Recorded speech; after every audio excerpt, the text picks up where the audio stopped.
Grace and peace, everybody. Grace and peace. You saw that thumbnail, you saw the title, so let's get at it. I've said it before, Black people venerate and exonerate their celebrities at a rate that is just unprecedented. Maybe because I'm Black, I see it. I don't know. But anyway, Fani Willis is going to get a church service. I don't even understand how they do this.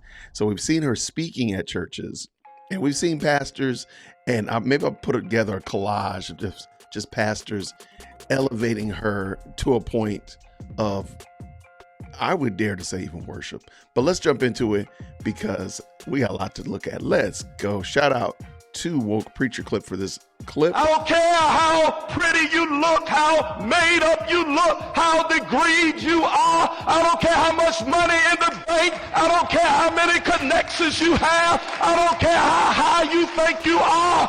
You're still a Negro in America. Is that true, though? Well, it ain't about Fani. Is it not? Oh, the lynching wasn't just about the person that was hanging from the lynching tree. Oh, no, the lynching was a message to the community to let us know that there go you if you don't stay in your place. And some of you. Okay, so this is New Bethel Baptist Church. I think this is in up north, but I'll make sure I put the link to the full video down in the description. Is that really what happened, though?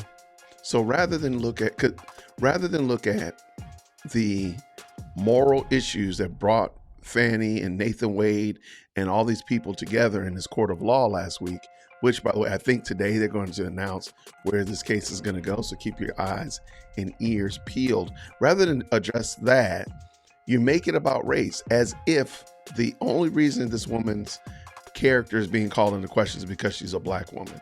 Is that really what is happening?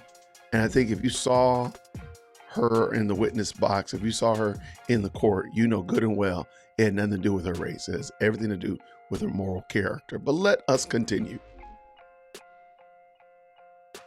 Our Black folks, when you see us being lynched, you think it's some legitimacy to it. You think we've done something because you're chasing the phantom. You think that we can do something to always be included. You know, that thing was racist because they were trying to act like Black women can't have cash on them. Oh my gosh, hold on. I'm gonna let that wait for a second. They're not saying Black women can't have cash on them. And this just goes to show the absurdity of what is being argued, because nobody's saying that people can't have cash. They're just saying that the amount of, actually they're not even saying you can't have it. They're just asking where you got it from. And how do we know that you actually had the money and you gave it to Nathan Wade or you gave it to whomever? I did read a report that somebody recognized that she paid something with cash in California. Okay, great. See, that's what we're talking about. But where were the receipts to show that? But somehow or another, I mean, again, but let them continue. And I know being around Black women, y'all carry cash in some strange places. He just wanted to say that. He just wanted to talk about that. I seen y'all. I seen you reach in your bra. He just wanted to say that. I seen you do it.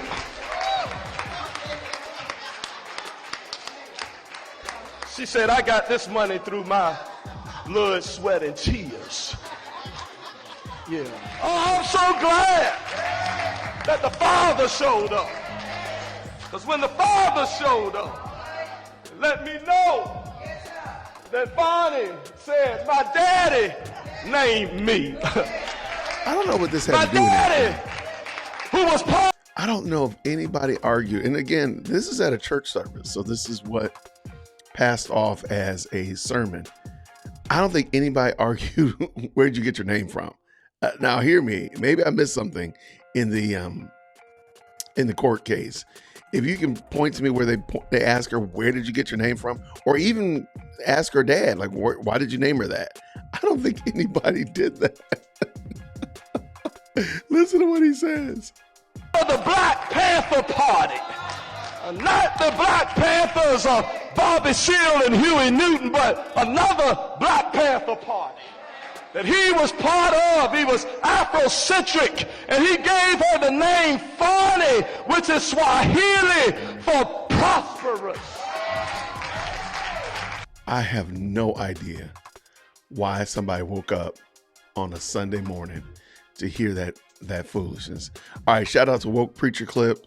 I don't see it on his page though. Where is it? I was sent it by, I don't see it. Okay, I was sent this via Twitter. So let me go back. Shout out to Woke Preacher Clip for sure. But I just think this is just bizarre. Yeah, it's right here. Oh, it's from Facebook. It's from Woke Preacher Clip's Facebook page. Okay, sorry about that.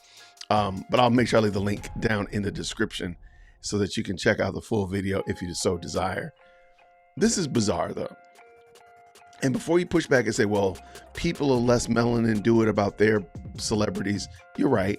And it's wrong too. So who's going to actually do the right thing is the question that we should be asking ourselves. When is somebody going to stop and say, pump the brakes? This is unacceptable behavior in Christ Church. If you want to talk about it at the coffee shop, if you want to talk about it, argue about it in the church parking lot, no problem. I actually have no problem with it. Knock yourself out. But why do you want people to come to church to hear, again, because Fani Willis said initially that she had not had a relationship with that man. And then lo and behold, she had to stand in court of law and say that she lied to you all. Why do you want people to do that?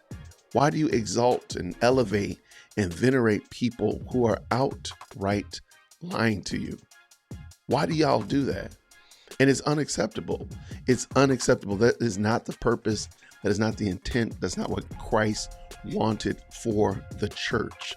And matter of fact, it's like, what do you do if you're somebody who maybe is on a different political stripe and you come to church and your pastor's preaching that? What do you do if you are downtrodden and beat down? Because sure, Fani Willis and all this going on there, but she makes quadruple more than what you make.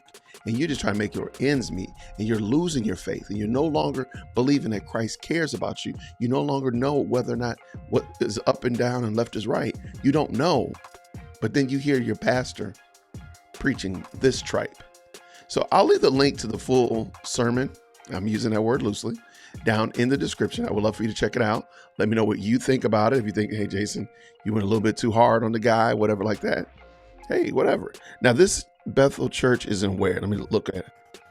I want to make sure I did find the page. Where are they located? Virginia. I knew it was up north. Yo, the pastor's name. Oh my gosh. Oh my gosh. I can't believe this man. Reverend Dr. I'm not going to say his name. Wow.